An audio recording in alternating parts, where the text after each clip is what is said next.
श्रीराम जय जय राम। नामाविषयी शुद्ध भाव आवश्यक। ईश्वर सर्वांचा उत्पन्न करता आहे, रक्षण करता आहे, तसेच संहार करताही आहे। परंतु तरी त्याला न्यायी आणि प्रेमी म्हणतातच, कारण तो निस्वार्थी आहे।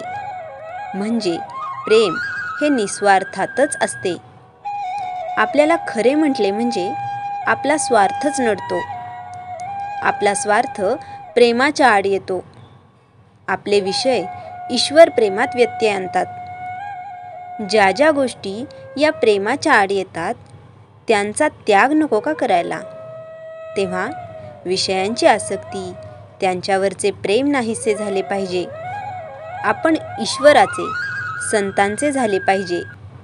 त्याशिवाय आपल्याला कशाचीही गरज वाटता कामा नये। एकाच मातीचा जसा गणपती बाहुले किंवा मडके होते, त्याप्रमाणे ईश्वरही आपल्या भावनेप्रमाणे होतो। म्हणूनच आपला भाव नेहमी शुद्ध आणि निस्वार्थी असावा। मुळाशी पाणी घातले की झाड वाढते, पण आपण मुळापर्यंत जातच नाही। तेव्हा भाव शुद्ध कसा होईल ते पाहावे। उदाहरणार्थ, एकादशीच्या दिवशी उपवास करायचा एवढेच आपल्याला ठाऊक असते, पण एक गृहस्थ एकादशीला भगवंताचे नामस्मरण करायचे सोडून 12 वाजेपर्यंत अंघोळ न करता अंगण मोरी झाडत बसला, असे आमचे चुकते। थोडक्यात म्हणजे आपल्याला मुळात काय पाहिजे हेच कळत नाही। कावीळ झाली म्हणजे डोळ्याला खरे रूप कसे कळणार?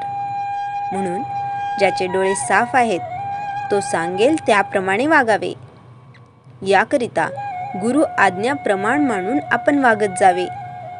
नाम श्रद्धेने आणि शुद्ध भावाने घ्यावे, म्हणजे मनात शंका येत नाही। या भगवंताच्या नामाची गोडी एकदा लागली म्हणजे भगवंत नाही आपल्याला सोडित। नामाशिवाय दुसरे सत्यच नाही, अशी दृढ भावना झाली पाहिजे।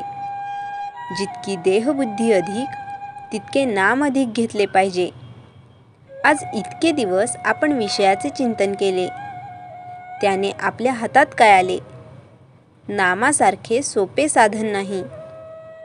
प्रापंचिक लोक असे म्हणतात की विषयाचा अनुभव तात्काळ येतो, पण भगवंताचा अनुभव हा अनुमानाचा आणि श्रद्धेचा आहे। हे त्यांचे म्हणणे मला पटते। प्रापंचिक लोक प्रपंच सोडित नाहीत, याचे मला नवल वाटत नाही, पण ते सुख चिरकाल टिकणारे आहे ही समजूत करून घेऊन त्यामध्ये रमतात, याचे मला वाईट वाटते। मी असे म्हणतो की तुमच्या अनुभवाप्रमाणे जसे खरे आहे तेवढेच तुम्ही खरे माना। विषयाच्या ध्यासापासून सुख नाही असे वाटू लागले म्हणजे नामाची गोडी येईल। आपल्या देहावर आपली सत्ता नाही, आपल्या पैशावर आपली सत्ता नाही, आपल्या माणसांवर आपली सत्ता नाही।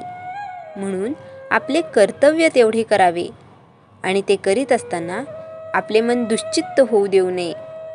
श्रीराम जय जय राम। चैतन्यवाणी। भगवत प्राप्ती हे आपल्या जीवनाचे ध्येय ठरवून आपण नेहमी त्याच्या भोवती फिरत असावे, म्हणजेच त्याच्या अनुसंधानात असावे। श्रीराम जय जय राम।